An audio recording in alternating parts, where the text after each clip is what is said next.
Welcome to వైఏ భక్తి channel. ఈరోజు వీడియోలో ఆంధ్రప్రదేశ్లోని విజయవాడకు సమీపంలో ఉన్న గొల్లపూడి గ్రామంలో అయ్యప్ప స్వామివారి ఆలయం గురించి తెలుసుకుందాం. ఇది శబరిమల స్వామివారి విగ్రహాన్ని పోలిన పంచలోహ మూర్తితో ప్రసిద్ధి చెందిన ఆలయం. తమిళనాడు కుంభకోణానికి చెందిన ప్రసిద్ధ శిల్పి టీజీ కృష్ణస్వామి చేత పంచలోహాలతో తయారైన అచ్చా మూర్తి ఇక్కడ ప్రతిష్ఠించారు. శబరిమల ఆగమ నియమాలను పూర్తిగా పాటించి నిర్మించారు. ప్రధాన ఆలయం త్రిమూర్తుల సంకేతాలతో వర్ణవంతంగా అలంకరించబడింది. 18 మెట్లు, షణ్ముఖ స్వామి, గణపతి సన్నిధులు ఉన్నాయి. సుబ్రహ్మణ్య స్వామి వారు సర్పరూపంలో మహాలింగ మూర్తి శివునిగా ఆరాధించబడతారు.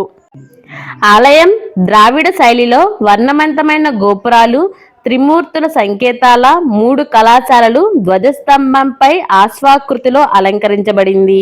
స్థానిక అయ్యప్ప భక్తులు ఈ ఆలయాన్ని భక్తి ఉద్యమంతో నిర్మించారు.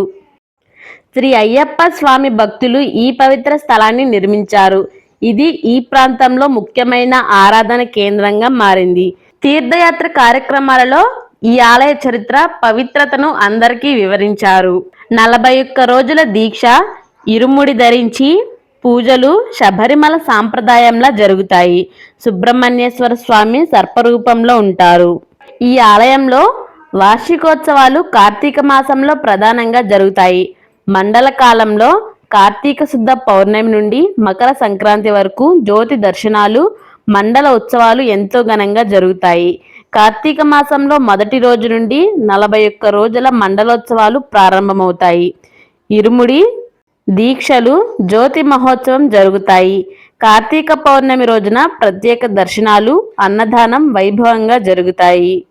మార్గశిర శుద్ధ త్రయోదశి, మకర సంక్రాంతి రోజుల్లో జ్యోతి దర్శనం ప్రధానం. ఈ ఆలయంలో షణ్ముఖ స్వామి, మహాలింగమూర్తి సన్నిధులలో ప్రత్యేకమైన హోమాలు, అర్చనలు జరుగుతాయి. అన్నదానం, భజన మండలులు ఉచితంగా ఏర్పాటు చేస్తారు. కార్తీక మాసంలో మండలోత్సవాల సమయంలో అయ్యప్ప స్వామి ఉత్సవ విగ్రహాన్ని అలంకరించి రథంపై ఊరేగిస్తారు. భక్తులు రథాన్ని లాగుతూ భజనలు, హారతులు అర్పిస్తారు. ఇరుముడి ధరించిన భక్తులు మాత్రమే రథాన్ని లాగే అవకాశం ఉంటుంది. జ్యోతి దర్శన అనంతరం రథోత్సవం ముగుస్తుంది. దీపారాధనలు జరుగుతాయి. ఈ సాంప్రదాయం శబరిమల మండల తీర్థయాత్రను ప్రతిబింబిస్తాయి. మీరు కూడా ఒకసారి ఈ ఆలయాన్ని దర్శించుకోండి.